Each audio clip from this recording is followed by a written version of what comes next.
Hey everyone, so if you're diving into infection control and patient safety in your fundamentals course, you're in the right place. Think of this as your quick start guide, a vocabulary booster to get you totally prepped for lecture. Because in healthcare, believe me, knowing the right words is just as critical as knowing the right procedure. This isn't just about passing a test, it's about learning the language that will help you protect your patients and yourself. So let me ask you a question. What's the most dangerous thing in a hospital?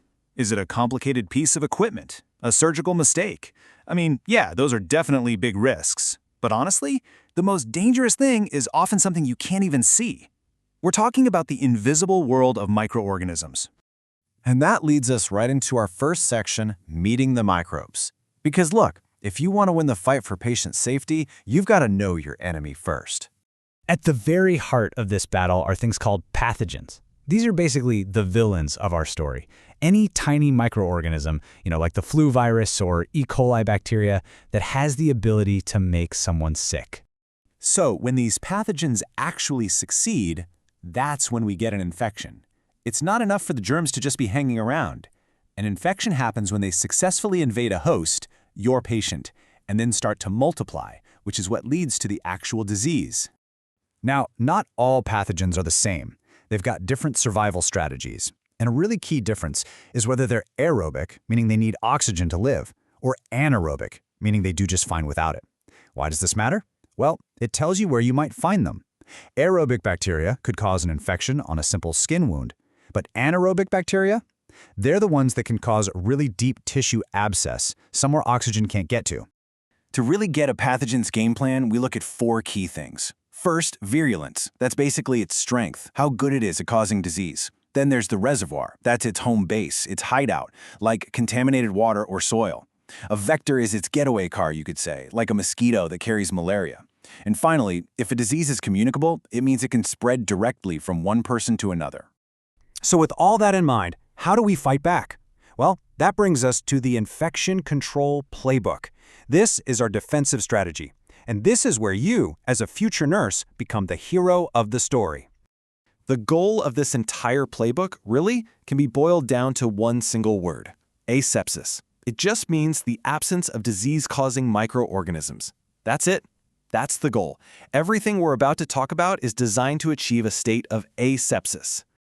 Okay, this next one is absolutely crucial to understand: the difference between disinfection and sterilization. Disinfection, like wiping down a table, it gets rid of most microorganisms. But sterilization? That is the next level. It's the complete and total destruction of all microbial life, and that includes the really tough-to-kill things called spores. That's exactly why surgical tools have to be sterilized, not just disinfected. This brings us to 2 kinds of asepsis you'll hear about all the time. First is medical asepsis, which we also call clean technique. This is what you'll use in most of your daily patient care, like washing your hands. The goal is just to reduce the number of germs and stop them from spreading. But then there's surgical asepsis, or sterile technique. This is way more strict. It creates a field that is completely free of microbes, which is essential for things like surgery or putting in a catheter.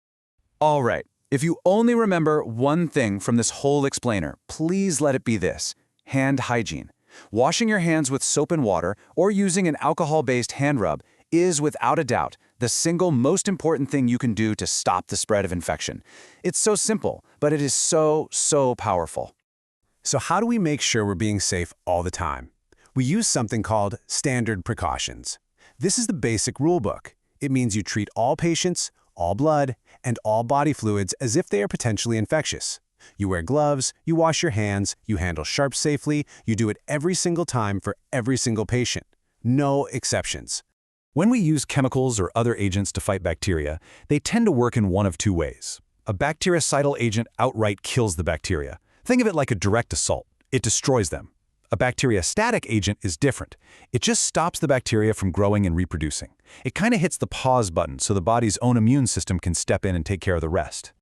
All right, we know the enemy and we've got our playbook. Now let's take a look at the different kinds of battles we're going to face by identifying the different types of infections.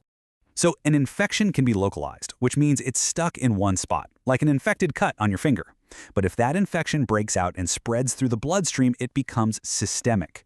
And that means it's affecting the entire body. A systemic infection is way more serious and can even become life-threatening. You know, one of the biggest and most frustrating challenges in medicine today are healthcare-associated infections, or HAIs. These are infections a patient gets while they're in our care. It's a terrible irony, right? They come to us for help with one problem and end up getting another. Preventing these is a huge focus of patient safety pretty much everywhere. And these HIIs can come from different places. An exogenous infection comes from the outside, maybe from a contaminated piece of equipment.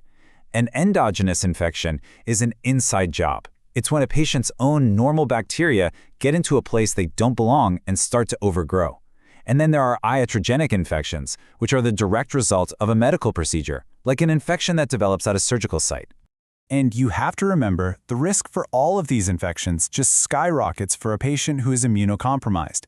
This is anyone whose immune system isn't running at 100%, maybe because of their age, an illness, or a medication they're on. Their body's natural defenses are down, and that makes them incredibly vulnerable.